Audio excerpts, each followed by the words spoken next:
Benedict was always our first choice for the role. I heard about this project through sort of vague interest in me. I flew to England to meet with him, and he was the first actor I met with. And after that meeting, we're like, let's do it. Action. We found out based on our shooting schedule, Benedict had to go do Hamlet, and it wasn't going to work out. So they had to look elsewhere. Eventually, it became clear that it needed to be Benedict.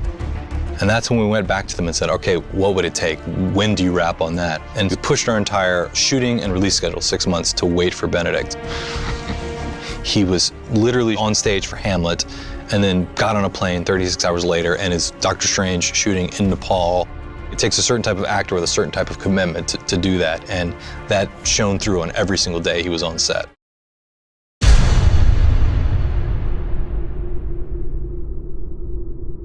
We went on several scouts to Hong Kong and wandered around and looked at architecture and looked at how people live on a commercial level as well. The big challenge was scale. I wanted Benedict to walk into it and go, oh, you know, oh my God. Action! Hong Kong, this incredible outdoor set on the side of one of the stages in Long Cross, which is one of the biggest, most extraordinary sets I've ever seen. It's basically elements of the whole of Hong Kong, Kowloon, brought together in one street. We sort of matched about, I don't know, 60 or 70 buildings and created this 600-foot set. Basically, you could cook some food at those stores. You could go and have something mended in one of those metal workshops. You could have a card printed in the paper shop. They're all functional machines. It's just mind-blowing.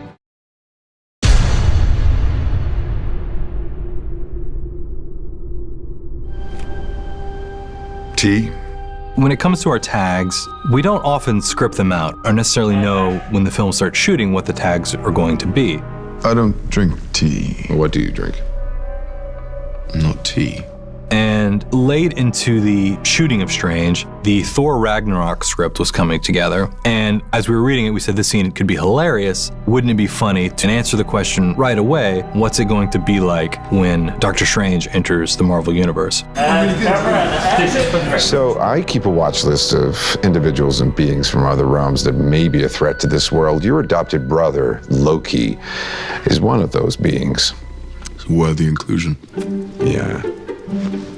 I'm not sure if they had met before, but they got along great, and I think people are starting to learn this about Chris, and they'll soon hopefully know about it, Benedict Cumberbatch. They are both hilarious. They both have the best comedic timing, especially for guys known as dramatic actors and as action stars, some of the funniest people you'll ever meet. And I think they really enjoyed the opportunity to just improv a bit and play with what is kind of a little bit of a lighter tone than the movie that preceded it.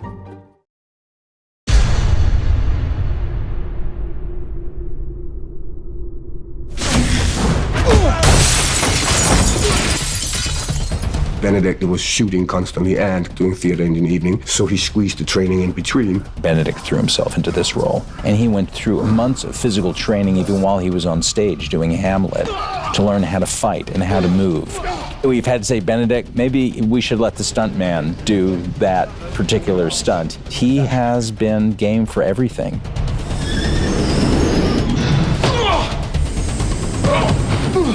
You have to be incredibly fit. I mean, I started working out for this film, not just to fill the suit, so to speak, but also just to be able to take knocks, to be able to do multiple takes of fight scenes over 5 days. Fight as if your life depended on it! I've been whipped about 3 times with this sort of whip thing that Chiwetel and I had to play with in a fight training scene. Yeah, it's a great moment in the film in terms of the relationship of Mordo and Strange, where he's introducing him to all of the different fighting methods that they can use. Doctor Strange is also sort of fighting back, and so finding his own feet and sense of himself in this world. They're still master and pupil. Trust your teacher. But it's the first time that there is a sort of equivalency about them. There's a kind of dance to it.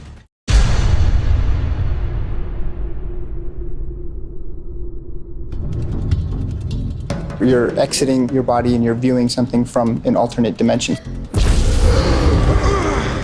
So that was a big moment for us to figure out how we're going to do that.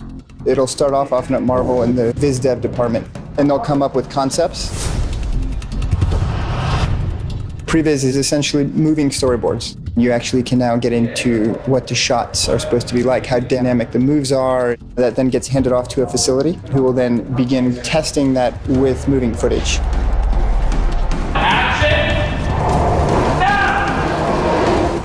We're testing today the astral push moments, and in those moments we're shifting into a high speed. So we're testing frame rates as well as camera speeds in order to do that.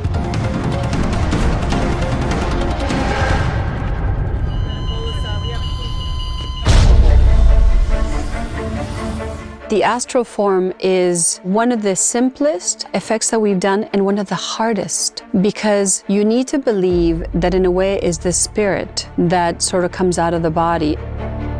We all know what the body looks like, and we also know what a ghost looks like. And the idea was that we didn't want it to look like a ghost, and yet is ghostly.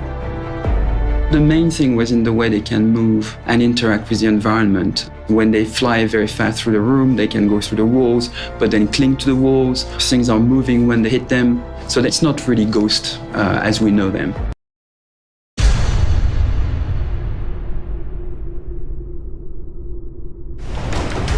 There's also a lot of wire work in the film.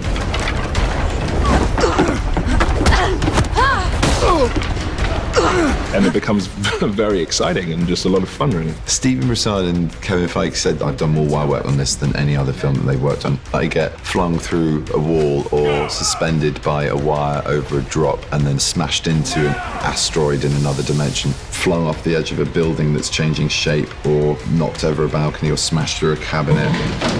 You can't really say you're a superhero unless you've actually experienced some of the physical trauma. It was really fun. It's not every day you get to smash glass and be paid for it.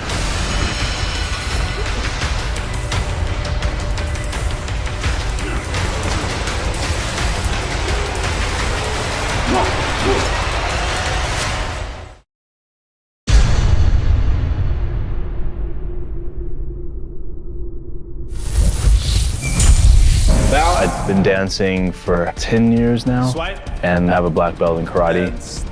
So I think putting those two together made me uniquely qualified for making the gestures for the magic moments in the movie. I do hip hop and I do popping and tutting. And tutting is only arms and hands. And then it also breaks down even smaller to finger tutting, which you're doing boxes and shapes with just your fingers. And then it can get really funky where you're just kind of like doing alien fingers. Jojo is doing the fight scenes. I make the gestures to materialize these weapons and powers, and he gets to fit those things into the actual fight scenes.